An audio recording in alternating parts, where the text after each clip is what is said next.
Welcome, everyone, to the HireMyVA Team and Business Building Podcast, brought to you by Ugozi.com. That's YOOGOZI.com. In this podcast and at HireMyVA, we help you to reclaim your freedom through hiring and thriving with virtual assistants without breaking the bank. And that means your bank, the most important bank. I'm Dave Braun, and I'm here with my good friend, Larry Broughton, my partner in all things coaching. Larry, you're a great business mentor. I mean, you got so much advice for me all the time. I love it. So keep it coming. Keep it coming. You're a brother, man. Well, hello, handsome Hello, Dave. everybody. Likewise, I learn from you every week as well. So thank you so much. I appreciate it. Thanks for going on the journey with me. I mean, Yeah. I just appreciate you so much. Just the conversation we had before going live. Oh, yeah. Well, going on, folks, if you, yeah, go ahead. No, I was going to say, folks, if you don't know what happened, here's the details of what we talked about. Not really. You are a pain in the rear sometimes. I know. But thank you, handsome Dave. I appreciate you, and I appreciate keeping what I talked to you about in strictest confidence. That's right. All right, thank you. All right, let's get going on this before I flip my lid. All right. So this is episode 101. Excited about this one. Yeah. We're ready to start a new, what do you call it? A new century or whatever it is. But anyway, so the question is, what is a good candidate for my position? Well, what position are you trying to fill? Yeah, exactly. That's what it is. All right. Oh, okay. But I think the way we would take this is, I think the way we would take this is just like get some good general advice. Right? All right. All right. I get it. So let's say that someone has a position, a vacant position in their organization. Yeah. It could be an entry-level position. It could be a mid-level management. It could be a senior executive. Like, how do I find a good candidate? Is that really what we're asking here? Yeah, I think so. I think that's what we're asking here, right? Yeah. So this is one of those things, Dave, that you and I talk about all the time, is that one of the big mistakes that folks make is that they just look at a resume and they pick all their candidates from a resume, right? Resumes are very important for sure. Finding out what people's experiences, what's their training all about. That's the cognitive part of the brain, right? And that's very important. But oftentimes a resume does not measure some of those things that are really much more important than experience. And there's three things that we look at and that we teach all of our coaching clients and mentees is this: we really need to be hiring on motivation, integrity, and capacity first. Yeah, I love that. First, motivation, integrity, and capacity. M.I.C or M.I.C, depending on how you want to say it. So Larry, why is that so important? Well, crying out loud, Dave, we want people in the organization who have the attitude like, I get to go to work today. I get to go serve my team members today. I get to go serve my clients, right? We want those types of people in our organization. And I hope everyone else does as well, because there are those people who have what we call an Eeyore-tude, right? Woe is me, life sucks. Like Eeyore from Winnie the Pooh. That's right. Those people tend not to be the greatest additions to organizations, unless it's a very unique situation where they're corralled off or penned off from the rest of the world, right? So motivation first. You want people who want to be on the team. That's right. Number two is integrity. You've got to have folks who you can trust, who do what they say what they do. Motivation without integrity is dangerous. Yes. You can have people who are highly motivated, but if they cut corners, if they lie, if they shade the truth, that can be dangerous for you and for the organization. So motivation first, integrity, and then capacity, the capacity to grow. You want to hire people who are not on the downhill side of life. That has nothing to do with age. There are 30-year-olds who feel like, they've stopped learning and they're just coasting. And who was it that I heard say this the first time? I forgot who it was I heard say it the first time. There's one way to coast in life, downhill. Yeah. Right? So you want people who are constantly learners. And conversely, I know 60-year-olds and 70-year-olds who are dedicated to lifelong learning, right? And they're highly motivated, full of integrity, and they're still growing. That's how I hope to be as I age, right? And so again, don't get stuck on the capacity as it's got to be a young person. I'm talking about that they want to learn. You want them to grow in the organization. Dave, I don't know very many things that break my heart more than seeing people hired in an organization who are highly motivated.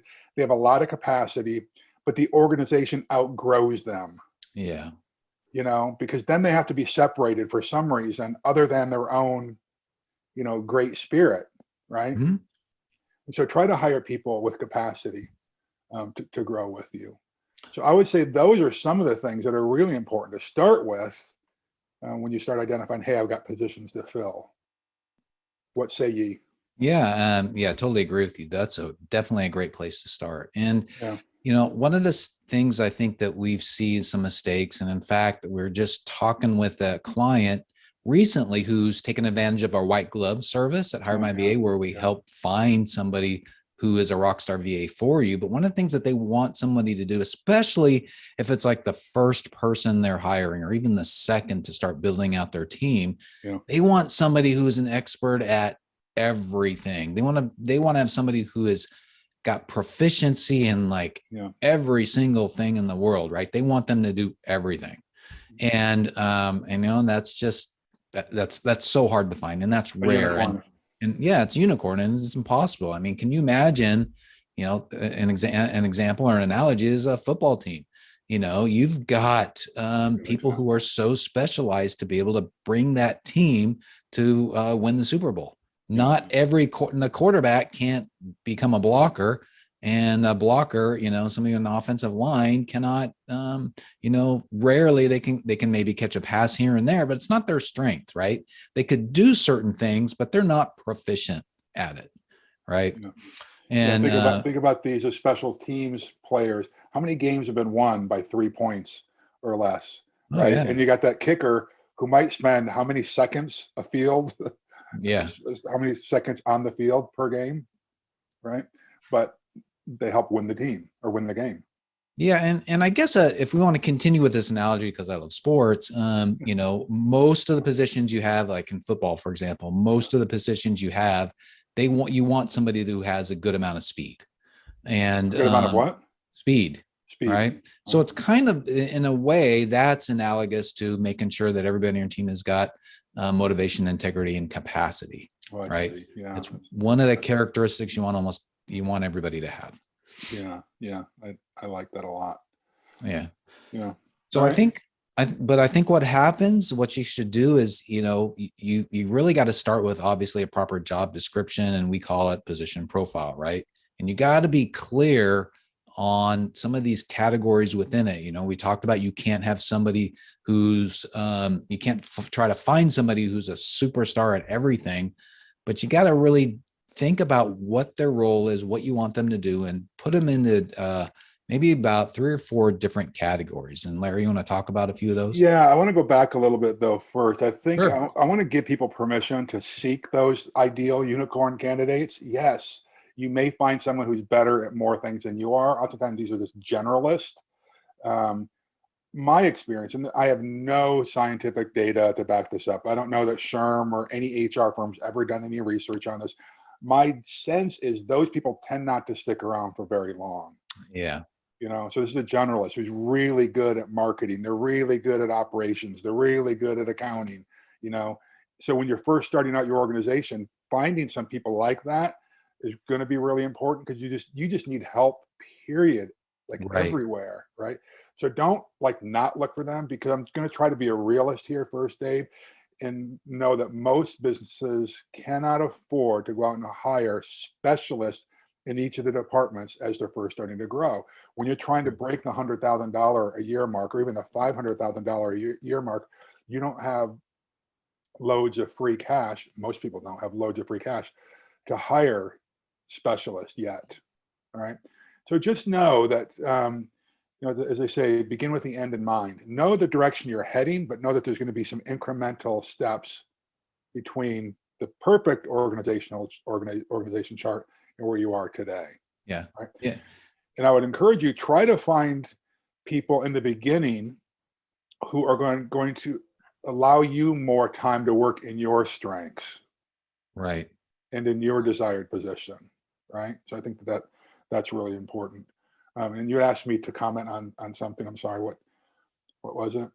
Yeah, like when we're trying to say that, we got to take the characteristics, not the characteristics, maybe the skill levels that you want to be brought into this particular position, and divide them into categories such as, for what they're doing, they've got to be really, really, really good at this. For example, like required proficiency. This is like a non-negotiable. Yeah. This is absolutely, you must be able to do this. Is that what you're talking about? Yeah, because if, say, you're really good at something in your business, but it's like it's just sucking a lot of time and you need help with that, well, then that's something that you want to have somebody proficient at. Yeah. Or it could be something that you just like hate doing. You do it well. You just got to get it off your plate. You want somebody that's pretty good at that. But there are other things that you don't necessarily have to have that are, a rock star at that particular skill. That's right. Yeah. So you got the required proficiencies. You've got the kind of nice to have. You just have to get stuff off your plates. Sometimes you just need people who have a good understanding of it. And there's actually time in your business life cycle to get them up to speed, to actually learn more, to become more proficient, right? Yep. And there's probably just the icing on the cake, the nice to have. Boy, wouldn't it be great if we had these, right? This is where you've got to project. What does your organization look like? What's your organizational chart look like a year from now, 2 years from now, 5 years from now, and just start working towards it.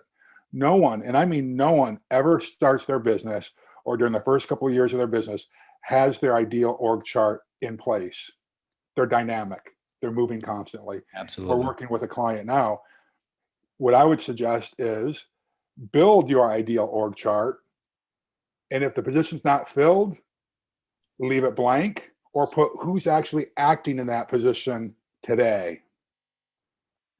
That helps. So you're always got it in your mind that, hey, here's the direction that we're moving on this. That sounds like a good podcast episode, is encouraging people on how to like make the first steps in doing that, and then fulfilling that. Sounds like a good episode we should do. Yeah. Now, what I want to encourage folks to do is, as you're developing your position profiles or your job descriptions, talk to experts that talk to people who are in the industry, talk to your mastermind group, go to our community and ask questions. Hey, what are best practices that people in this role have done before that I ought to be looking for? What's the best Kolbe profile or the best Strength Finders profile that would help me in this, fill this position? Because if you're going to ask somebody like me to come in and start doing accounting or to be a chief operating officer, it's wrong. That's right. It's good. It's going to be a mistake. It's going to be more of a headache than it's even worth, right? So use the community, use your network, and start asking a lot of questions. But it means that you are going to have to do a little bit of an investment, Dave, of under $100, get both the Kolbe and the Strength Finders assessments. And if you need help with those, you can always reach out to us. Yeah, we do have kind of short coaching and consulting gigs that we can help you on to help you through this process. But make sure and give some assessments to make sure you're getting the right person on the right seat on the bus. That's Jim Collins likes to say. Yeah, and we talk a lot about the Kolbe A index. Check out episodes 86 and 87. How do you remember these, man? See, this is why Dave's on the team and Larry is just a figurehead. It's in my notes. Oh, well, there you go. Okay. It's in my notes to make sure we mention it, because that's so important, and it is well worth it. So, the worst thing normally that's going to happen is you do 2 or 3 of these things, you spend a few $100s. Yeah. But you think about how much you can actually gain or lose by not getting the right person in your position. Yeah, I think that we've done a webinar or maybe an episode on the cost of a bad hire, right? Where we actually have given specifics, and it ranges anywhere from 1.5 to 2.5 times an annual salary if you get a bad hire. So spending a few $100s to get the right person on the team is absolutely valuable. It's invaluable. Yeah, absolutely. Yeah. So one of the things practically is that getting a social media manager, marketing type person from the Philippines to join our team. And we've got pretty good requirements list. Went just like what you said, talked to a couple of people, researched online, and have a pretty good list. Yeah. And then talk to our team and our white glove service of how, what really makes sense to be proficient and not proficient at. That's pretty good. Yeah. And Larry, you and I do need to talk a little bit about the Colby scores for this person. Okay. The best ones. Yeah, good. The best ones. All right, good. All right. Anything else that we want to say on this? So the question was, what's a good candidate for my position, right? I think just to wrap up, make sure you're not hiring off of a resume, just a resume. Make sure that you're really, you are looking for clues and asking questions about motivation, about integrity, and about capacity to grow. And I would say that you're going to have to identify what are the absolute must-have required proficiencies. What are those things that be, I don't know, kind of those things that they're proficient at that just need to get done quickly, or what are the areas where they just need a decent understanding of it that they can learn later on if the time is there, and then kind of what are the nice to haves as far as skill sets. But the big takeaway, Dave, I think, is what you just got through saying. Reach out to the people that are in your community and your network and in your mastermind group, or to your mentor or to your coach, and get them involved. Too many people, Dave, try to make these decisions on their own. That's right. Listen, the entrepreneurial journey is a contact combat sport. You must be on a team. Try to take on the world by yourself is a big mistake. Mistake, which is why we do what we do, to try to help people. Yeah, absolutely. Yeah, you got to have coach, be in the mastermind, at least some of those kind of things. I mean, I've been doing it since 2014. It's coming up to about 7 years now, and it's changed my life and my business. I wouldn't be where I am today without it. Yeah, absolutely. Good. All right. Good. Okay. Well, all right. So hopefully you guys got some good stuff out of this. I know I did, but thank you for being with us today. And remember, building a team is the way to reclaim your freedom. Right. And we're, of course, here to help you with our course and community. And we talked a little bit about our white glove service, where we find a rockstar VA for you. Okay. So 3 things we'd love for you to do right now, and we'd really appreciate it. Number 1, subscribe to this podcast. If you haven't already done so, either on your phone, your iPhone or your Android phone, or on YouTube, hit the subscribe button down below and click on the little bell next to it so that you will get reminders when a new episode comes up. And number 2 is give us a rating, preferably 5-star.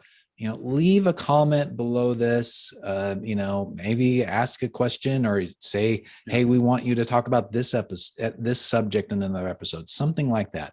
Because any comment you leave helps us get the word out. And then number 3, of course, go to HireMyVA.com for more information on our course and community and our white glove service. Because remember, even without experience, you'll learn how to prepare for, hire, and thrive. That's so important. Thrive with virtual assistants. Larry and I have helped a lot of folks. We want to help you too. So go to HireMyVA.com for more information. Yeah. Hey, and this episode and all these episodes are brought to you by ugozi.com, which is really our online website, our online portal where you can get bite-sized nuggets of learning for entrepreneurs, leaders, and high achievers. Go over to ugozi.com and see that. And as we wrap up here, I just want to remind you of this. God bless you, God keep you, and God hold you. Now go out and do something significant today, my friends. Go get them. We'll see you next time. Bye. Bye, folks. Bye.